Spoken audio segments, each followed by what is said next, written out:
പള്ളിത്തർക്കത്തെ തുടർന്ന് മലങ്കര ഓർത്തഡോക്സ് സുറിയാനി സഭയുടെ legal cell അടിയന്തരമായ യോഗം ചേരും. ദേവലോകം കാത്തലിക്കറ്റ് അരമനയിൽ 3 മണിക്കാണ് യോഗം. സർക്കാരിന് ഹൈക്കോടതി അന്ത്യശാസനം നൽകിയ പശ്ചാത്തലത്തിലാണ് യോഗം ചേരുന്നത്. സുനിഷ അയ്യലൂർ നൽകും വിവരങ്ങൾ. സുനിഷ, സർക്കാരിന് കോടതി നൽകിയിരിക്കുന്നത് ഒരവസരം കൂടിയാണ്.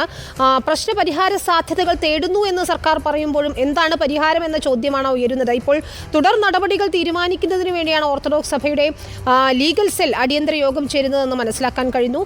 എന്താണ് കൂടുതൽ വിവരങ്ങൾ? എന്താണ് സഭയുടെ ഒരു നിലപാട്? തീർച്ചയായിട്ടും അത് തന്നെയാണ് വിനീത. യാക്കോബായ ഓർത്തഡോക്സ് സഭ പള്ളിത്തർക്കവുമായി ബന്ധപ്പെട്ടുകൊണ്ട് ഹൈക്കോടതിയുടെ അന്ത്യശാസനം അത് തന്നെയാണ് ഇന്ന് ചർച്ചയാകാൻ പോകുന്നത്. അതിൻ്റെ പശ്ചാത്തലത്തിൽ തന്നെയാണ് ഇപ്പോൾ മലങ്കര ഓർത്തഡോക്സ് സുറിയാനി സഭയുടെ ലീഗൽ സെല്ല് അടിയന്തര യോഗം ചേരാൻ തീരുമാനിച്ചിരിക്കുന്നത്. അല്പസമയത്തിനകം 3 മണിക്ക് ദേവലോകം കാത്തോലിക്കറ്റ് അരമനയിലാണ് യോഗം ചേരുകയും ചെയ്യുന്നത്. ഈ പറഞ്ഞതുപോലെ സുപ്രീം കോടതി വിധി ഉണ്ടായിട്ട് പോലും അത് നടപ്പാക്കാൻ ഈ സർക്കാർ അത് നടപ്പാക്കുന്നില്ല എന്നത് തന്നെയാണ് പ്രധാനമായും ഉന്നയിച്ചുകൊണ്ടിരിക്കുന്നത്. അതിൻ്റെ പശ്ചാത്തലത്തിലായിരുന്നു കോടതിയലക്ഷ്യ ഹർജി അടക്കം നൽകുകയും ചെയ്തിരുന്നത്.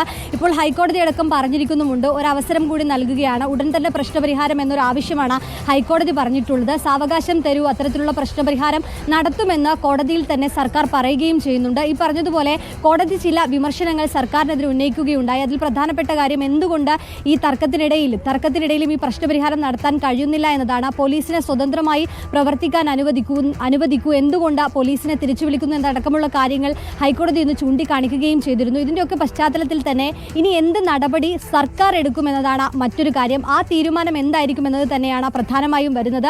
ഇതിൻ്റെയൊക്കെ പശ്ചാത്തലത്തിലാണ് ഇപ്പോൾ ഇത്തരത്തിലൊരു യോഗം ചേരാനുള്ള തീരുമാനം. പ്രധാനമായും ഈ പറഞ്ഞതുപോലെ സുപ്രീം കോടതി വിധി ഉണ്ടായിട്ട് പോലും അത് നടപ്പാക്കാത്തൊരു പശ്ചാത്തലം. നേരത്തെ ഈ ലോക്സഭാ തെരഞ്ഞെടുപ്പിനടക്കം യാക്കോബായ സഭ LDFന് പിന്തുണ പ്രഖ്യാപിച്ചൊരു സാഹചര്യം ഉണ്ടായിരുന്നു.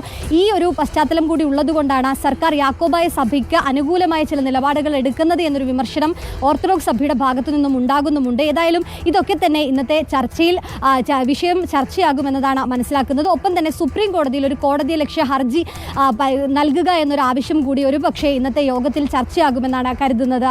വിനീത. ശരി, സുനിഷയാണ് വിവരങ്ങൾ നൽകിയത്.